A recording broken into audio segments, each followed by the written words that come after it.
Welcome back for our weekly look at the Ottawa Senators, a post-media panel. I'm Ken Warren with Don Brennan and Bruce Garriock. We're going to start, I guess, this week a little bit differently and maybe look at the reaction from the Ottawa Senators to the tornadoes that devastated the community. Don, there was some criticism of the Senators for going ahead with Friday night's game, which took place just about the time when the tornadoes hit.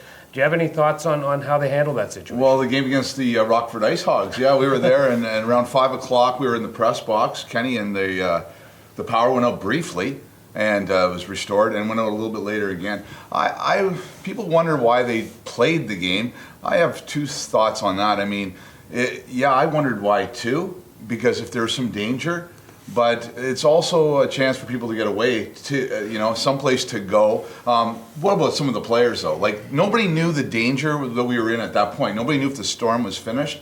That's why I was sort of curious as to why they played. Well, I look at it, Don, and the big issue would have been emergency personnel, and I think what they did was they talked to the City of Ottawa, because if they had the emergency personnel in the building, then they could go ahead with the game. And if the City of Ottawa had said to them, look, I don't think you guys should play this game, then I don't think they would have played. But I think that in their discussions with City of Ottawa officials, because that's what happened when there was a shooting on Parliament Hill, was the City of Ottawa said to them, look, we don't have enough police at this time for you to hold a game tonight. I think they looked at the situation, they had the security in place, and with the amount of people that were there, they felt they could go ahead with the game. And they had a lot more time to react to the shooting, because that happened in the morning, and at this point it's kind of an instantaneous decision, I think, or non-decision to make.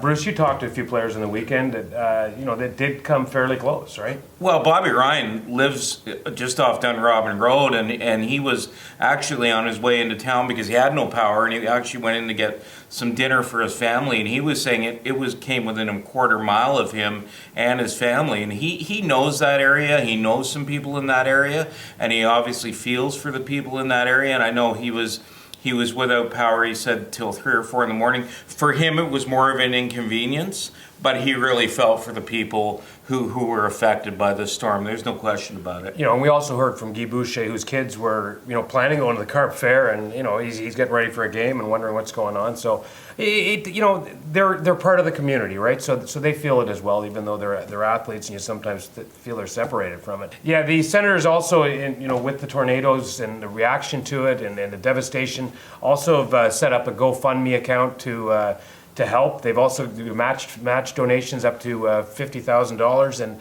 I think it's a good cause. I mean, they want to feel part of the community, and I think they're doing their part in trying to raise money. Yeah, it's the Senators Foundation stepping forward, like the Senators Foundation, probably the most unheralded or underrated foundation in the city. They've continually, for years, raised a lot of money, and this is a prime example. I guess now we should move on and what did happen on the ice on the weekend, and tough decisions for the team to make. They cut down a lot of players, so they have a manageable group here, a few more cuts to come.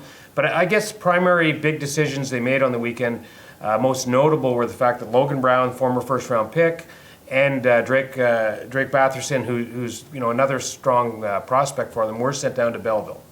Yeah, Batherson, I think, is probably a no-brainer. He would have had to come in here and really light it up, I think, to get it. It's his first year as a pro. Logan Brown played a few games last year. Disappointing camp, I think it's fair to say so far, or before he got sent down. There's still some very interesting decisions to be made, though. I think that Alex Formanton is one. On defense, there's Ben Harper. What are you going to do with his one-way contract? He hasn't had a good camp.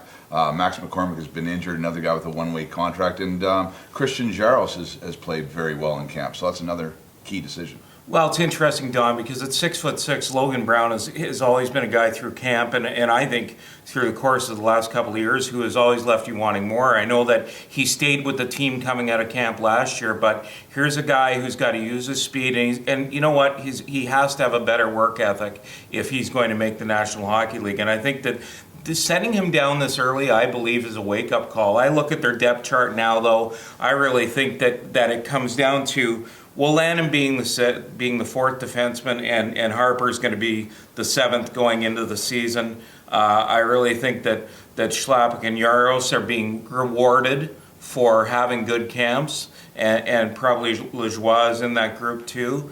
But I really think a lot of the decisions are made, and you're going to see pretty close to their lineup Thursday night against the Hawks in Chicago. Yeah, I think it has been an interesting camp. I think we can all agree that this team is probably going to struggle quite a bit. But from a prospect point of view, I think they saw some things in training camp. I mean, you remember last year, Logan Brown started the year here, Colin White was injured.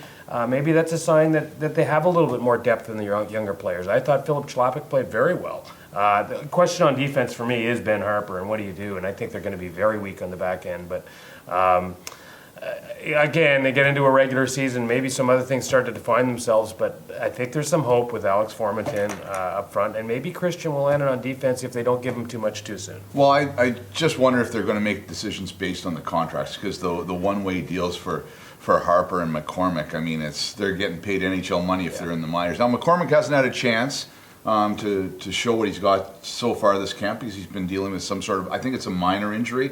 But again, you're right. Like, Chlapik is one guy that's impressed. He's been one of the better players at camp, and Formenton has too. The game against the Hawks the other night, he showed his speed. I think that speed is going to be something that the Senators, they're going to have a really difficult time sending him back to junior. I really think, though, a lot's going to depend on these final two games, though, because you're going to see more of NHL lineups. Now, they really, Saturday night, Montreal pretty much saw their team, and I think they struggled because they gave up good chances, and Craig Anderson made some good saves. But they've got some tough decisions to make, but I also think maybe they could get a win before this preseason ends to settle things down. Yeah, I think it would settle. I mean, I don't think anybody should read anything into results most of the time in the preseason, but I do think for their confidence or a little bit of gelling and chemistry that a win would help. It's funny, guys, as we get close to wrapping this up, we have not talked about the youngest guy, Brady Tkachuk. I mean, we just assumed that he's on the team, and he is. I mean, he does so many different things. He scored the other night. I guess I think he was pretty much, it was a job to lose coming into camp, and he certainly didn't lose his job. Well, some people are fighting for a spot, and he's not one of them. He's as Mark Stone says, he's got good poise. Look at that goal he scored against Carey Price Saturday night in Montreal. That's a young player who knows what he's doing. I find it very interesting, though, that they never miss an opportunity to praise Brady Tkachuk. I mean, he's had a good camp, but they will tell you every step of the way, because he is their first-round pick. He is their hope, and he is what they're selling. This is the future. Well, I don't think they can promise people wins, but they can promise them hope, and I think that's where we are at this point. Thanks for tuning in to Post Media Weekly Panel. We'll see you next week.